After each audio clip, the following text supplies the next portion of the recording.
Shalom permisa yang diberkati Tuhan. Bertemu kembali dalam seri pelajaran Sekolah Sabat hari ini.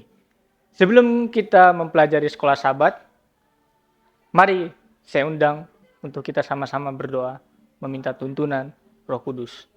Tuhan, Allah Bapa kami yang bertata dan bersemayam dalam kerajaan surga, pada saat ini kami akan mempelajari pekabaran firman Tuhan melalui pelajaran Sekolah Sabat.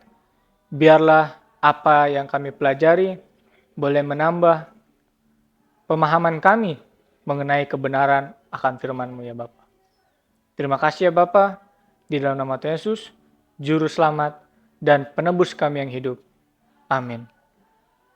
Pelajaran Sekolah Sabat kita pada saat ini, hari Selasa 5 November 2024, dengan judul Penerimaan dan Penolakan. Dalam pelajaran kedua, menjelaskan tentang pemberian makanan, yaitu 5.000 orang di dalam Yohanes pasal yang ke-6.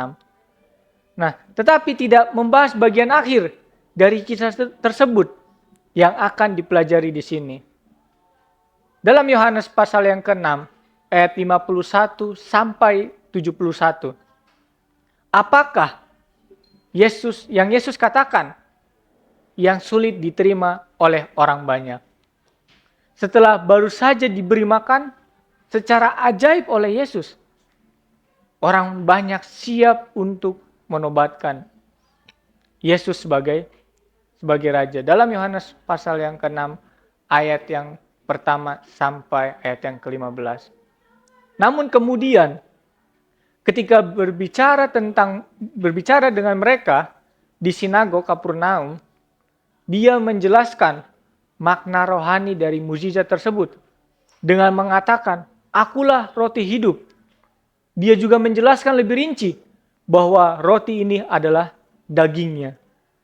Nah, yang diberikan untuk kehidupan duniawi. Namun perkataan ini membuka mata orang banyak akan fakta-fakta bahwa Yesus tidak akan menjadi raja di duniawi mereka. Dia tidak cocok dengan cara berpikir yang dihasilkan oleh pemikiran duniawi. Mereka menolak pertobatan yang sebenarnya akan mengubah cara berpikir mereka, sehingga mereka dapat mengenal dan menerima bahwa Yesus adalah Mesias atau Yesus sebagai Mesias. Pada saat itu, banyak murid-muridnya meninggalkan dia. Dari sudut pandang manusia, hal ini pasti sangat sulit bagi Yesus. Hal ini sangat susah bagi Yesus. Tetapi dengan dukungan dari orang banyak, itu menyenangkan. Siapa yang tidak ingin disukai? Siapa yang tidak ingin merasa dicintai? Namun melihat banyak orang mundur dan mempertanyakan prinsip-prinsipnya, tentu saja sangat mengecewakan. Melihat orang banyak itu pergi, Yesus hanya berkata, lingkaran yang lebih kecil, yaitu murid-muridnya, yang berjumlah 12 orang. Apa mereka juga akan meninggalkan dia? Disinilah Petrus membuat sebuah pengakuan yang luar biasa. Dia membuat sebuah pernyataan atau pengakuan yang luar biasa. Sebuah kesaksian tentang siapa dia dan apa yang Yesus miliki. Nah, kalau kita lihat di sini, jawab Simon Petrus kepadanya, "Tuhan, kepada siapakah kami akan pergi? Perkataanmu ini adalah perkataan hidup yang kekal, dan kami telah percaya dan tahu bahwa Engkau adalah yang kudus dari Allah." Para murid telah bersama dengan Yesus selama beberapa tahun, berjalan bersama dengan dia, melihat banyak mukjizat dan juga mendengarkan khotbah-khotbah. Mereka tahu dari pengalaman mereka bahwa tidak ada seorang pun yang sebanding dengan Yesus. Itulah keyakinan yang tertanam dalam diri mereka, bahwa situasi yang tidak lazim, apapun yang nantinya akan terjadi, dia adalah Mesias. Dan itu dikatakan bahwa dialah tetap Mesias. Terlepas dari seberapa besarnya kesalahpahaman mereka tentang tujuan kedatangannya hanya setelah kematian dan juga kebangkitannya. Mereka dapat mengerti mengapa Yesus datang. Apakah yang kita dapat dari pelajaran kisah ini?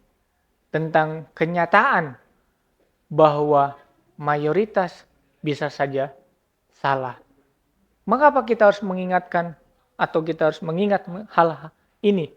Terutama dengan aspek-aspek iman kita yang tidak disukai oleh mayoritas, bahkan mayoritas orang Kristen. Biarlah melalui pelajaran sekolah Sabat ini, kita bisa dapat memahami, kita bisa dapat mengerti melalui pemikiran yang sudah Tuhan berikan kepada kita. Sebelum saya mengakhiri, mari saya undang untuk kita sama-sama berdoa. Tuhan Allah Bapa kami yang bertata dan bersemayam dalam kerajaan surga, terima kasih atas kasih-Mu.